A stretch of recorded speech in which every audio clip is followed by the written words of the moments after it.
part of that plan, of course, is to induce the gradual surrender of American sovereignty, piece by piece and step by step, to various international organizations, of which the United Nations is the outstanding but far from the only example. Now, here are the aims for the United States.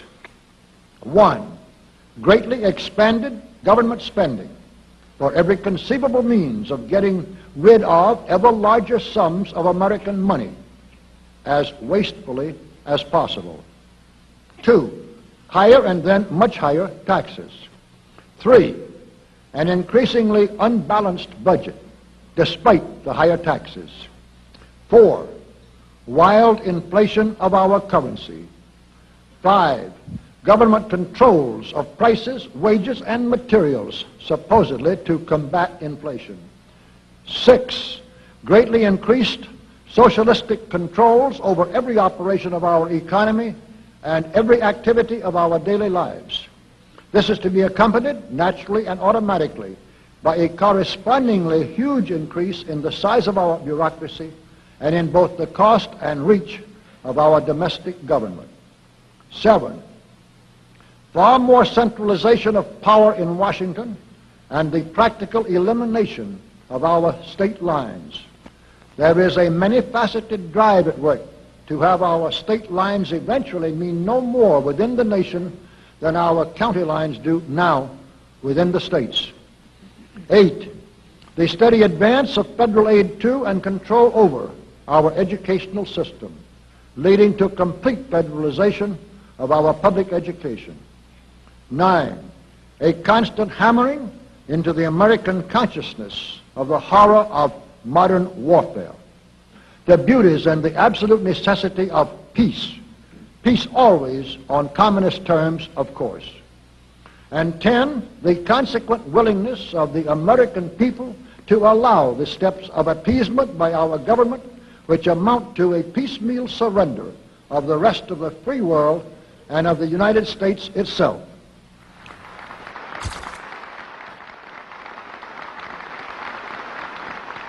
So brush the insider's dust out of your eyes, my friends, and the communist soap suds out of your brain, and ask yourselves in all honesty, what on earth is wrong with the United States simply minding its own business?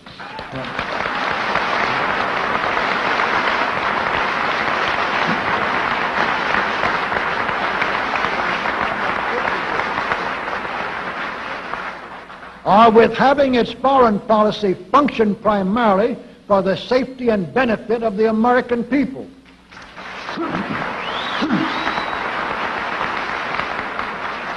Which is exactly what we had done for the first 140 years of our existence as a nation, to the incredible advantage of ourselves and everybody else.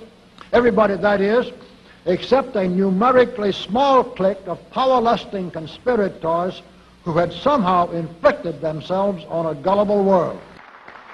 While we turn to a very brief summarization of what we hope the John Birch Society will help and even sometimes lead the American people to accomplish during the next 15 years.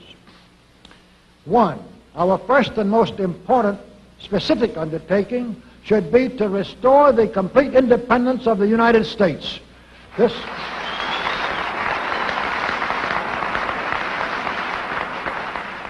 This includes our resolution to get us out of the United Nations and get the United Nations out of the United States.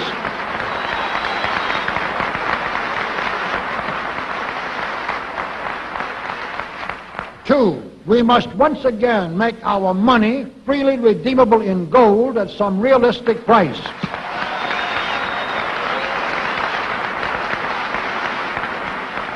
And we must take all practicable legislative steps to prevent a recurrence of the enormous thievery and other subversive crimes that have been perpetrated on the American people through a contrived inflation by every president from Franklin Roosevelt through Richard Nixon.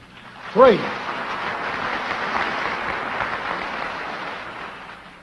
we should reduce the number of government bureaus, of government civilian employees, and the whole quantity of government by at least 50%.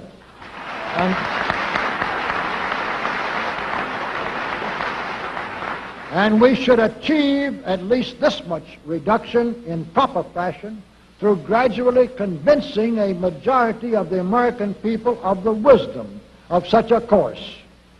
4, we should withdraw all American troops from every spot on earth that is not American soil, except when and where such troops may be required as decided by Congress to protect American lives and property from criminal vandalism.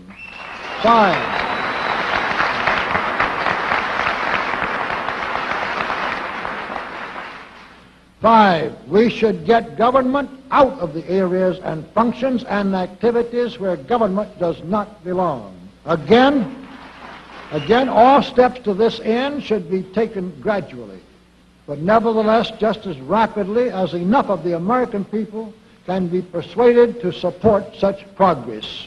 Any such achievement will require a truly massive educational force, but that's exactly what we hope to build during the next 15 years.